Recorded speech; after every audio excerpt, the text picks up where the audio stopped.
Hello friends, I am Rahul Kumar Singh and you are watching my YouTube channel officer choice group. Mini test के 25 question के series में मैं आपका स्वागत करता हूं। मिनी टेस्ट में आज मेरा पहला क्वेश्चन है, नोआखाली कहाँ स्थित है? ऑप्शन नंबर ए है पश्चिम बंगाल, बी बांग्लादेश, सी त्रिपुरा, डी बिहार। तो इसका आंसर होगा बी बांग्लादेश। नोआखाली के बारे में समझते हैं। नोआखाली बांग्लादेश में स्थित है। 14 अक्टूबर 1946 को नोआखाली में सांप्रदायिक दंगे हुए थे, इसलिए यह प्रसिद्ध है। और अगला क्वेश्चन है, निम्नलिखित आचार्यों की अवधियों का कालक्रम कौन सा है? Option number A Shankar, Ramanuja, Madhava, Chaitanya. सारे ऑप्शंस को आप लोग देख लीजिए। उसके बाद इसका आंसर होगा option number A Shankar, Ramanuja, Madhava, Chaitanya. Shankar 9वीं शताब्दी में हुए थे, रामानुज 12वीं शताब्दी में, माधवाचार्य भी 12वीं शताब्दी में थे लेकिन रामानुज के बाद थे, और चैतन्य 15वीं शताब्दी में।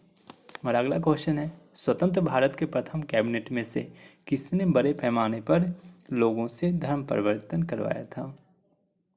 तो इसका आंसर होगा डॉक्टर भीमराव अंबेडकर। स्वतंत्र भारत के प्रथम कैबिनेट में से प्रथम विधि यानी कि कानून मंत्री डॉक्टर बी आर अम्बेडकर ने बड़े पैमाने पर लोगों का धर्म परिवर्तन बौद्ध धर्म में करवाया था। और अगला क्वेश्चन है, कालीबंगन किस प्रदेश में स्थित है?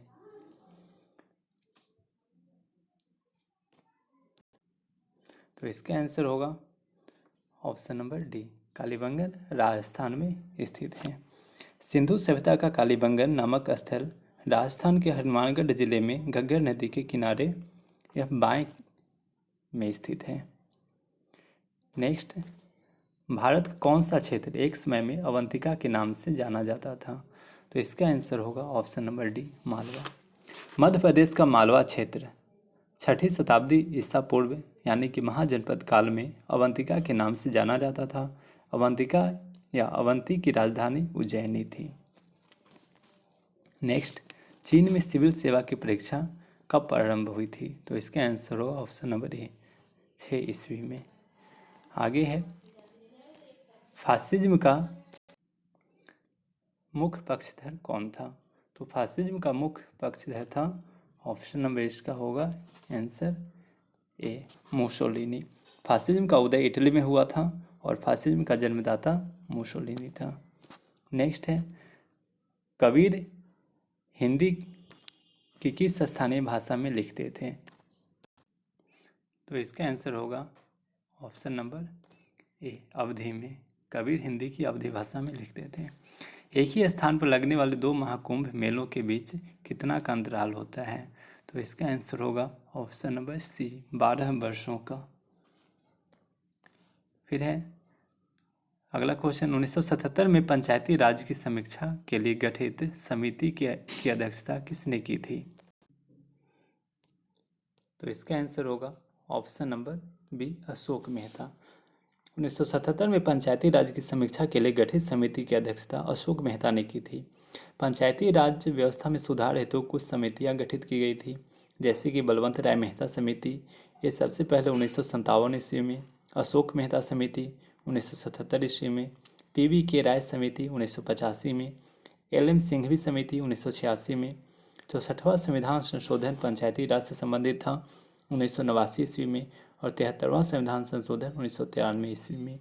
इन सारे समिति और संशोधनों में पंचायती राज की समीक्षा की गई थी और उसमें सुधार किया गया था। आगे है, संविधान में निम्नलिखित में से किस पद की व्यवस्था नहीं की गई है? तो इसका आंसर होगा, बहुत ही आसान क्वेश्चन है, उप प्रधानमंत्री की व्यवस्था नहीं की गई है। हमारा अगला क्वेश्चन है, निम्नलिखित में से किस गैर संसद सदस्य को संसद में संबोधित करने का अधिकार है? तो ऑप्शन नंबर इसका ए होगा आंसर, भारत का महान्यायवादी को, जो कि गैर संसद सदस्य है लेकिन यह संसद में संबोधित कर सकते हैं। आगे है, संविधान सभा की प्रस्तावना पहली बार कब संशोधित हुई थी? प्रस्तावना पहली बार संशोधन कब किया गया था? तो इसका आंसर होगा ऑप्शन नंबर बी, 42वें संविधान संशोधन द्वारा 42वें संविधान संशोधन द्वारा 1976 में समाजवादी, पंथ निरपेक्ष तथा अखंडता शब्द को जोड़ा गया था। हमारा अगला क्वेश्चन है, निम्नलिखित में कौन सा गैर परंपरागत ऊर्जा स्रोत नहीं है? तो इसका आंसर होगा ऑप्शन नंबर ए, परमाणु ऊर्जा। आगे है, निम्नलिखित में से कौन सा महासागर अंग्रेजी के अक्षर एस के आकार का है? तो इसका आंसर होगा ऑप्शन नंबर सी, अटलांटिक महासागर। नेक्स्ट, व्यापारिक पवनों का कारण क्या है? तो इसका आंसर होगा ऑप्शन नंबर बी, संवहन। आगे है, खासी और गारो जातियाँ मुख्यतः कहाँ पाई जाती है? वेरी वेरी इंपॉर्टेंट क्वेश्चन है, मैक्सिमम एग्जाम्स में पूछे जाते हैं। तो इसका आंसर होगा ऑप्शन नंबर ए, मेघालय में। फिर है, किस राज्य को बाघ राज्य भी कहा जाता है? तो इसका आंसर होगा ऑप्शन नंबर सी, मध्य प्रदेश को।